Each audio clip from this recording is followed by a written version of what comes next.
দেখলাম যে একটি সাদা গাড়ি এবং দুটি লাশ, প্রায় অর্ধগলিত লাশ দুটি পাওয়া গেল।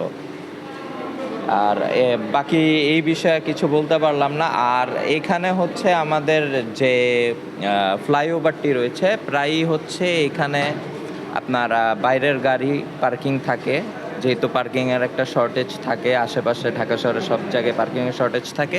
তো এইখানে দেখলাম প্রায়ই পার্কিংয়ের এখানে এখন দেখা যাচ্ছে যে যদি কোনো সিসি ক্যামেরা আসলে চেক করলে বোঝা যাবে যে পরবর্তীতে আসলে এরা নোন ফেস কিনা, কারণ অনেক রোগী আসা যাওয়া করে এবং প্রায় ড্রাইভাররাই হয়তো বা পরিচিত। এখানে আপনারা বাইরে গেলেই দেখবেন যে ব্রিজের নিচে গাড়ি পার্কিং করা থাকে, প্রায় রেন্টেকারও থাকে, কারণ দূর দূরান্ত থেকে এই হসপিটালে রোগীরা আসেন, ঢাকা বাংলাদেশে বিভিন্ন জেলা থেকে আসেন। তো সেই ক্ষেত্রে রোগীদের বহন ক্ষেত্রে বা আপনার রোগীর যে আত্মীয় স্বজনের যে পরিবহনের ক্ষেত্রে, তো সেই ক্ষেত্রে এখানে বিভিন্ন রকমের গাড়ি আনাগোনা থাকে বা তারা পার্কিং করে রাখে। এখন সেইখানের কেউ কি না সেটা এখন স্পষ্টভাবে বলতে পারতেছি না।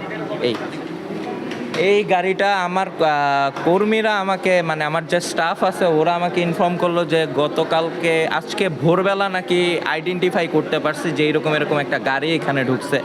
তো গাড়ি যদি ঢুকে থাকে অবশ্যই সেটা সিসি ক্যামেরাতে ধরা পড়বে যে কখন আসছে বা কখন গাড়ির সাথে কে কে ছিল। গাড়ি তো একা একা আসে না কেউ তো চালায় নিয়ে আসছে, আর যে চালায় নিয়ে আসছে সে তো বের হয়েছে, অবশ্যই কাউকে না কাউকে তো আইডেন্টিফাই করা যাবে সিসি। আর দারোয়ানদের কাছে বা গার্ডদের কাছে এটা ইনলিস্টেড থাকে যে কোন গাড়ি কখন ঢুকলো বা কোন গাড়ি কখন বেরোলো, এটা একটা বিষয়। আর হচ্ছে যে ব্রিজের নিচের যে বিষয়টা আমি আগে বলছি, ওটাও হতে পারে যে রেন্টেকারের অনেকে এইদিকে আপ ডাউন করে, কারণ যেহেতু এখানে মানে বাংলাদেশের বিভিন্ন জেলার থেকে লোকজন আসে, তাদের রোগী পরিবহন, রোগীর আত্মীয় স্বজন পরিবহনের ক্ষেত্রে এইসব গাড়ি ব্যবহার করা হয়ে থাকে।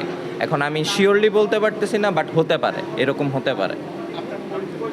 আমি পাশেই থাকি, পাশের বিল্ডিংয়ে থাকি। আমি সিটি কর্পোরেশনের ঠিকাদারি হিসেবে কাজ করি। আমার বর্জ্য অপসারণের ঠিকাদারি প্রতিষ্ঠান আছে। তো ওই পাশে যেহেতু একটা ডিপো আছে আমার, তো আমি ভাবছি যে আমার ডিপোতে কিনা কোনো লোক কিনা, সেই জন্য আমি আর কি দেখতে আসলাম।